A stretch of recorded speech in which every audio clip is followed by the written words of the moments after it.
É importante que os brasileiros saibam que os Estados Unidos querem invadir o nosso país. E isso fica cada dia mais claro. Invadir militarmente, não só impondo medidas econômicas covardes e criminosas. O argumento todo se baseia no combate ao terrorismo. Como se no Brasil existissem grupos terroristas clássicos. Aqui, os últimos terroristas que nós vimos foram aqueles que atuaram no 8 de janeiro e que no dia 24 de dezembro de 2022 tentaram explodir o Aeroporto Internacional de Brasília no Natal com um caminhão de combustível. Boa parte deles está sendo condenado agora. Esses são os terroristas que o Brasil tem, bolsonaristas. Mas essa lógica de células terroristas que levou os Estados Unidos à guerra ao terror a partir de 2001, levando à morte de mais de 5 milhões de pessoas, destruindo o Iraque, Afeganistão,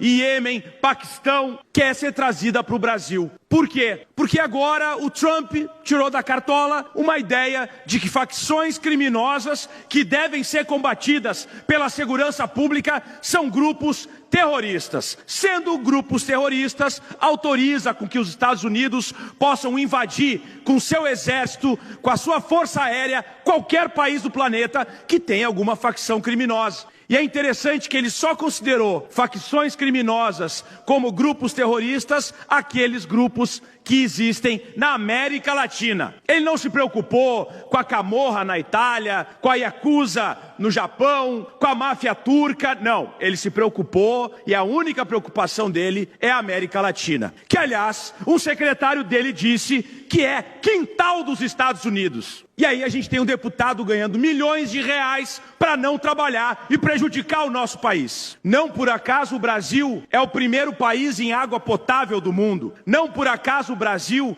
é o segundo maior país em reserva ambiental em termos de florestas. Não por acaso o Brasil tem 98% da produção de nióbio. Não por acaso o Brasil tem 23% das terras raras. Todos elementos utilizados na tecnologia. Não por acaso o Brasil é o 8º maior produtor de petróleo do mundo. Por que será que o Trump está tão preocupado com o Brasil, com a suposta democracia que está sendo atacada? Justamente ele que agora quer definir o que as pessoas vão colocar nos museus dos Estados Unidos, que sitiou Washington, que colocou o exército contra a própria população, que está agora dizendo que mulheres, provavelmente no futuro, não poderão votar nos Estados Unidos. Esse é o grande preocupado com a democracia, aquele crápula que retirou 400 livros de acesso ao público nos Estados Unidos. A tal liberdade de expressão, quem criticar é deportado do país. Quem criticar ele nas redes sociais não pode entrar nos Estados Unidos. Isso é democracia e liberdade de expressão? A quem serve a extrema-direita brasileira bolsonarista?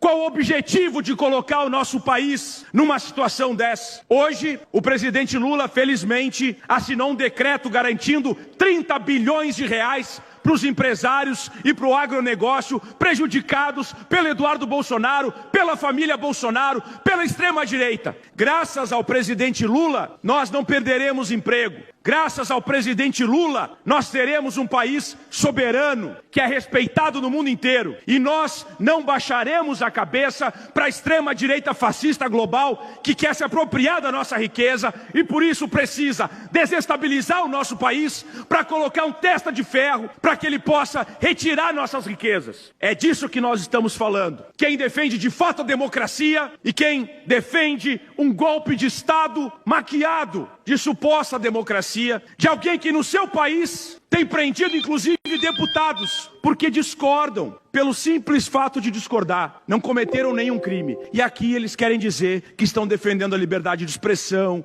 que não aceitam que as big techs sejam controladas. É uma falsidade, é uma hipocrisia, é uma pouca vergonha. E nós, patriotas de verdade e não patriotas da Shopee, a gente tem que se posicionar, falar duro, denunciar e alertar a população do Brasil. Quem está ao lado do emprego, quem está ao lado da nossa nação e quem é entreguista, quem é capacho dos Estados Unidos. Muito obrigado.